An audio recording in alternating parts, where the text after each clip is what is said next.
Greetings, booktubers. Welcome back to Grammaticus Books. And today on Grammaticus Books, we're talking about Conan the Barbarian, the 1982 novelization of the movie Conan the Barbarian, directed by John Milius and starring Arnold Schwarzenegger. And we're going to answer the question here on the channel today. Is the novelization, is it a faithful adaptation of the movie? And is it a worthy pastiche of the Conan saga? Is it worthy to be included as a Conan novel along with some of the other better pastiche stories? Or is it a steaming pile of rubbish? And the answer to that question is yes. And I'll explain that answer here throughout the rest of the video. It's sort of a tale of two halves. But first, what we're going to do, I'll explain how I'm going to do this video.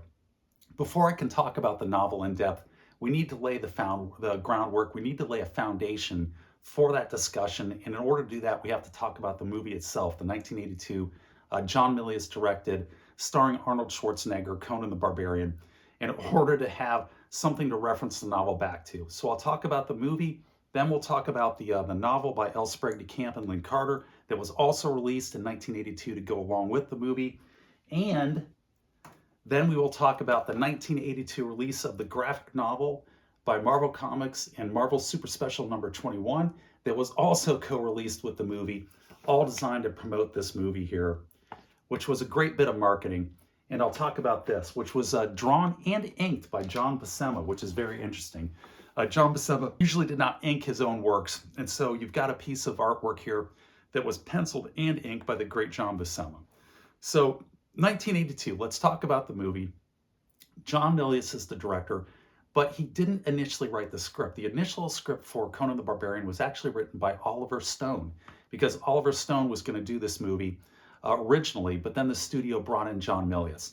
And John Milius took the Oliver Stone script, he looked at it, and saw that Oliver Stone had written the script around the story Rogues in the House, which appears here in this Conan Ace Lancer novel. It is a Robert E. Howard original story. And John Milius concluded, and I think correctly, that there wasn't enough material in the short story Rogues in the House in order to build an entire 2-hour movie around. So he jettisoned it, and instead he came in and he wrote his own script for Conan the Barbarian. And he said that he wanted to build the backstory of Conan. He wanted to introduce his audience to who Conan was and to come up with why Conan had become the person that he was, this mighty warrior, and then take the audience into the tales of Conan. And that's what he did. And when he did that, I think he violated 3 laws. He violated Grammaticus's 3 laws of writing Conan stories, the 3 thou shalt nots, let's call it. And I'm going to do a whole video on these, the 3 thou shalt nots of Conan writing. But in brief, they are: thou shalt not write about Conan as a boy. Breaks that one. Number 2, thou shalt not set thy story in the confines of Samaria. He breaks that one. And thou shalt not, number 3, thou shalt not include other Sumerians in thine stories. And he breaks that one as well, John Milius does. He breaks all 3 of them in the first half of this movie. And then in order to add insult to injury, he not only breaks all 3 of those rules, he then writes a Conan that is the anti-Conan, the antithesis of what Robert E. Howard considered as the foundation of Conan, what made Conan Conan. He writes Conan as a boy who gets captured as enslaved and is dragged into the debauchery of civilization. And this runs counter to everything that Robert E. Howard envisioned and conceived Conan's background and nature, and the reason that he was able to have the vitality and the strength and the pureness and goodness of heart in order to overcome the decadent civilian foes that he fought and monsters and wizards. And that is that he was a freeborn Sumerian, untainted by civilization, having never known the bonds of slavery, which is completely 180 degrees from where John Milius takes it. Now, after that point in the story, once Conan escapes from the slaver who has him in the slave pit, he's actually released in the movie, then it starts to become more of a Conan novel. Now, this movie right here, Conan the Barbarian, John Milius, 1982, it is an excellent sword and sorcery movie. As a sword and sorcery movie, it's one of the best.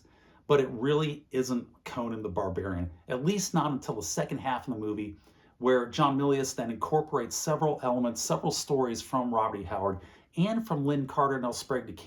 And the first one of those is The Thing in the Crypt, which you get very shortly after he's released by the slaver. And then it follows into closely on that in the Shadizar the Wicked, Tower of the Elephant, where they meet Valeria. And Valeria becomes sort of a stand-in for the Prince of Thieves in Tower of the Elephant. And they go up into the tower and they're searching the eye of the serpent instead of the heart of the elephant.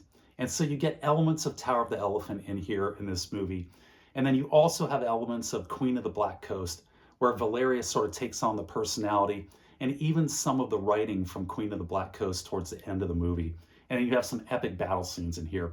And in the second half of the movie, after he's released from the slaver, it actually becomes quite a bit more of a co-aligned with Robert E. Howard's writings. And it's still a great fantasy movie at that point, but it becomes more of an actual authentic Conan movie at that point as well. So how does the novel, the 1982 novelization of it by L. Sprague de Camp and Lynn Carter, stack up with the movie? And is it good, and should you read it? Well, I started into it, I started reading it, I finished this book about a month ago. I've been waiting for Sumerian September to do it. We're close enough, we're gonna pull the trigger on that one. Sumerian September, a great reading event created by Michael K. Vaughan over on his wonderful, wonderful channel, and I'll link his channel down below. But the first half of the book mirrors very closely the movie, where you're writing about Conan as a boy in Samaria with other Sumerians, where he gets captured and he's enslaved. And the writers are L. Sprague de Camp and Lynn Carter, aka Linwood Vrooman Carter. And neither one of those guys is a master wordsmith. And that tagged on top of the fact that they're writing bad Conan ideas, and I almost DNF'd it. It was almost too much for me to bear. I had a very difficult time getting through the front half of the book. However, once he gets to the point, L. Sprague de Camp and Lynn Carter, that is, where he is released from the slaver, and then starts going towards the civilized lands, he's being pursued by the wolves, and you move into the tale of The Thing in the Crypt, which is written very well in the novelization. It's an excellent adaptation of The Thing in the Crypt by L. Sprague de Camp and Lynn Carter, and I think that L. Sprague de Camp wrote most of it. And the reason is because some of the imagery and descriptions of when Conan goes into the crypt, finds the sword and has his fire going, and he's swinging the sword around. The descriptive imagery is really, really good as he's swinging the sword around and the fire is casting golden meteor showers that are glinting off the inside of the tomb as this ancient king sits in the back. And it's written very well. And at this point, the novel actually becomes interesting, and it is also following the movie script very closely. There are some differences between the novel and the movie, particularly in the fates, the ending and tragic fates of some of the supporting cast that were in the movie. Quite a few of those supporting cast wind up being killed in horrible ways in the novel, in the novelization. But they're all supporting cast members that don't have an effect on the overall arc. So it doesn't change the trajectory of the book overall, but it does bring in some little curves in the road there, and some surprises as to people who don't make it through to the end of the movie, who did make it through, or don't make it through to the end of the book, I should say, who made it through to the end of the movie, and the horrible manners in which they die. So that was interesting. I will also say this, the movie has some just fantastic fight scenes in here that were directed by John Milius, some of the best fight scenes that were ever recorded on cinema, on film, such as the fight in the temple and then the final stand against Thulsa Doom and his warriors. And those fight scenes are done better in the movie here than they are in the book. They're not done poorly in the book, but this just is a fantastic movie in terms of those fight scenes. And so it outshines the book there.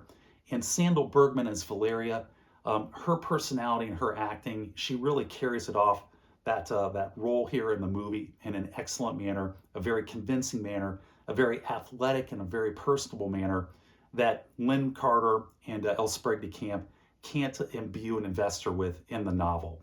So the movie is superior to the novel in that respect as well.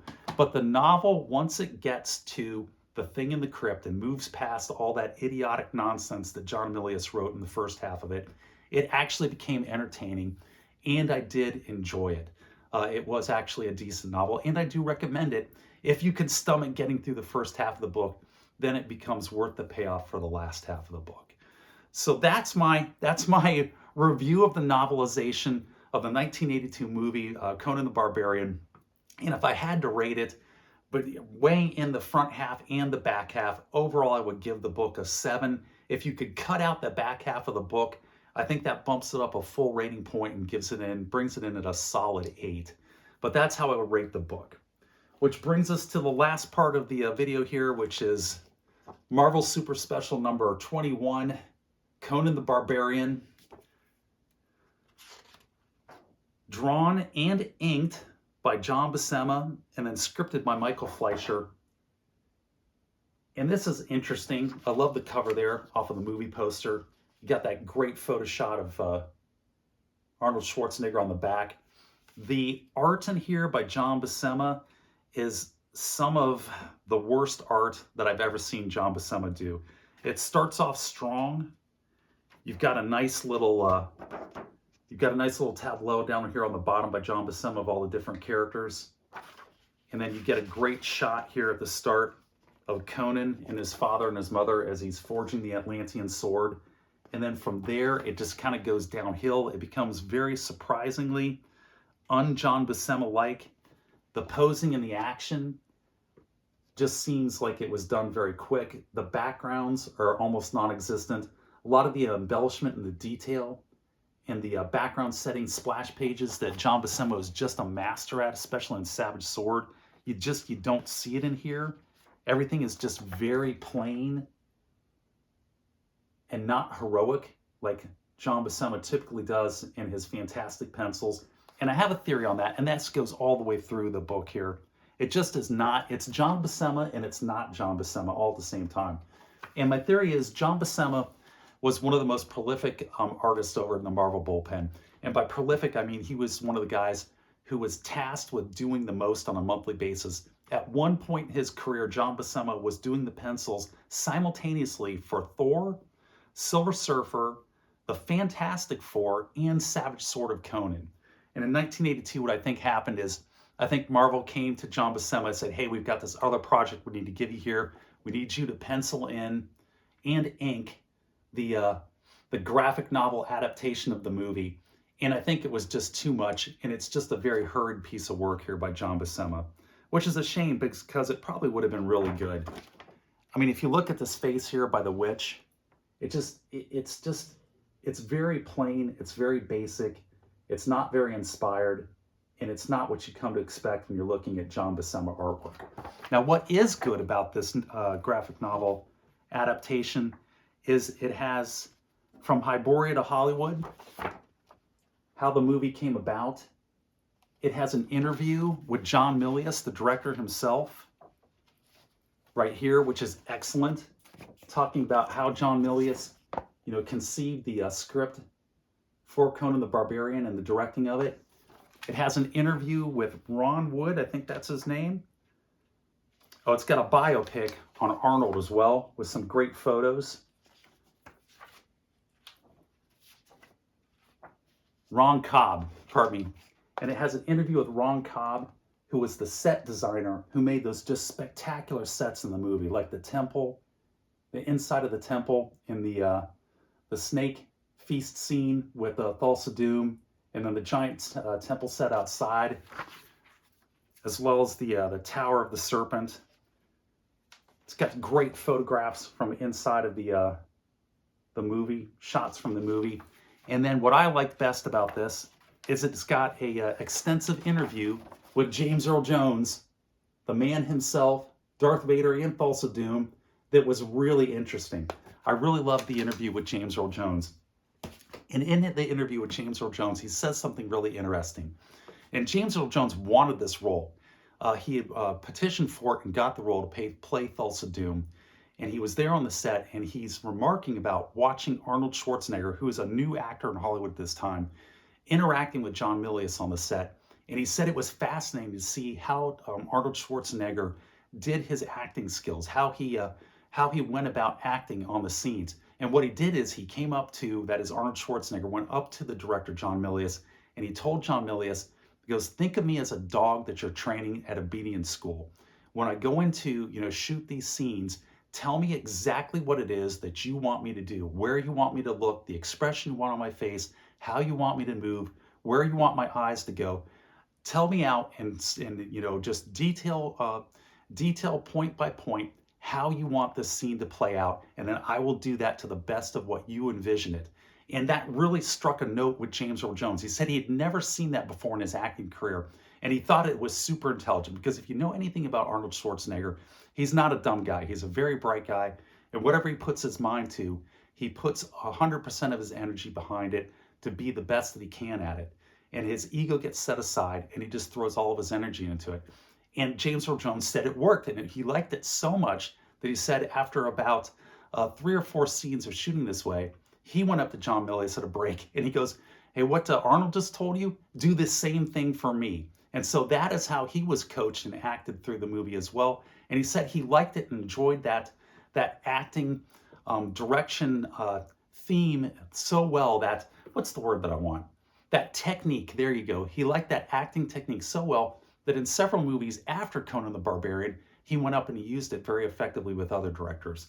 And there's a lot of great information in the interviews here with John Milius, with Ron Cobb, the set designer, and especially here with James Earl Jones, plus a lot of great photos from the movies. Unfortunately, the artwork in here from John Buscema just seems really rushed, and it's not up to John Buscema's normal artwork. But that is it. That's the novelization of the 1982 movie Conan the Barbarian. It's really good once you get past the crappy parts.